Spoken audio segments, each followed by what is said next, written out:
नमस्कार, आप देख रहे हैं 7 TV Bharat live. 7 TV Bharat live के खास प्रोग्राम न्यूज मिनट में आपका बहुत बहुत स्वागत है। मैं हूं आपके साथ सुशील पांडे। वीडियो में आगे बढ़ने से पहले एक छोटी सी रिक्वेस्ट है, 7 टीवी भारत के इस चैनल को सब्सक्राइब करें। कमेंट में जरूर बताएं कि ये वीडियो आप कहां से देख रहे हैं। शहाबुद्दीन अमर रहे का नारा लगाकर तेजस्वी यादव आखिरकार कहां फंस गए। बड़ी मुश्किल से तेजस्वी यादव ने अपने पिता लालू यादव से अलग एक साफ सुथरी इमेज बनाई थी, पर अगर इसी तरह वे जंगल राज के दिनों के कुख्यात माफियाओं का महिमा मंडन करेंगे तो किस मुंह से नीतीश सरकार को कानून व्यवस्था के नाम पर टारगेट कर सकेंगे। बिहार की राजनीति में कानून व्यवस्था का मुद्दा बहुत हॉट हो गया है। आरजेडी नेता और प्रदेश के पूर्व उप मुख्यमंत्री तेजस्वी यादव लगातार नीतीश कुमार को प्रदेश में बढ़ते अपराध के लिए जिम्मेदार ठहरा रहे हैं। उनके इस दावे का आधार बिहार में बढ़ती आपराधिक घटनाएं, खासकर हत्या, लूट और बलात्कार जैसे मामले हैं। एक हद तक तेजस्वी ने गिरती कानून व्यवस्था के नाम पर एनडीए को बैकफुट पर ढकेल दिया था, पर कहा जा रहा है कि आरजेडी के फाउंडेशन डे पर तेजस्वी ने शहाबुद्दीन अमर रहे के नारे लगाकर अपनी साफ सुथरी राजनीति को एक बार फिर शक के दायरे में डाल दिया है। जाहिर है कि अगर जंगल राज के दिनों के कुख्यात माफियाओं का महिमा मंडन आरजेडी करने की कोशिश करेगी तो उससे आगामी विधानसभा चुनाव में मुंह की खानी पड़ सकती है। तेजस्वी यादव के शहाबुद्दीन अमर रहे जैसे नारे तेजस्वी के इस नैरेटिव को कमजोर करते हैं कि वह माफिया राजनीति से दूर हटकर अपने पिता लालू यादव और माता राबड़ी देवी से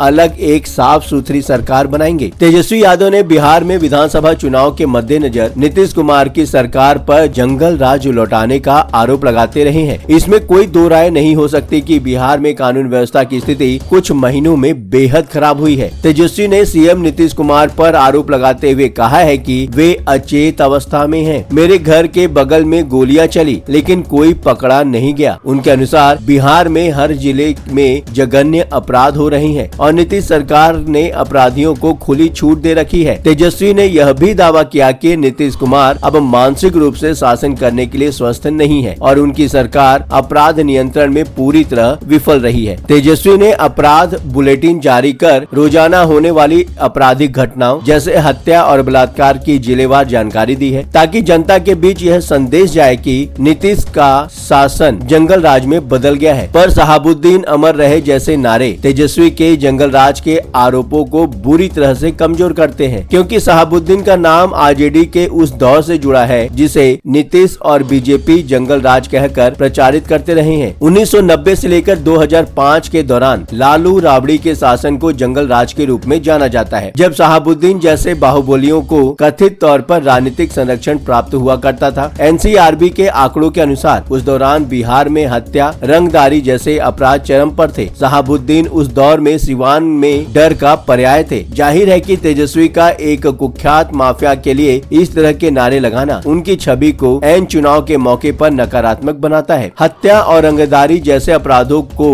न रोक पाने के आरोपों से घिरी वर्तमान जेडीयू और बीजेपी ने इस नारे का इस्तेमाल तेजस्वी और आरजेडी को घेरने के लिए किया है। एक्स पर एक पोस्ट में कहा गया है कि तेजस्वी को अपने परिवार के शासनकाल का हिसाब देना चाहिए, जब अपराधियों को सरकारी संरक्षण मिलता था और 65,000 हत्याओं का रिकॉर्ड लालू राबड़ी के राज में कायम हुआ है। मोहम्मद शहाबुद्दीन आरजेडी के पूर्व सांसद और सिवान के बाहुबली नेता शहाबुद्दीन की 2021 में मृत्यु के बाद उनकी पत्नी हिना साहब और बेटे उसावा साहब राजनीति में सक्रिय हैं। पर आरजेडी ने 2015 के बाद खासकर तेजस्वी यादव के उदय के साथ शहाबुद्दीन परिवार से दूरी बनाने की रणनीति अपनाई। इसका एकमात्र उद्देश्य था कि आरजेडी की छवि को जंगल राज से मुक्त किया जा सके। संभवतया तेजस्वी यादव को स्थापित करने के लिए ये ऐसा फैसला लिया गया था। उनके नेतृत्व में बिहार ऐसे युवा और प्रगतिशील वोटों को आकर्षित करने का प्लान था। आरजेडी को अपराधियों से जुड़ी पार्टी होने के चलते समर्थन देने से लोग हिचकते थे। इस रणनीति के तहत आरजेडी ने शहाबुद्दीन परिवार को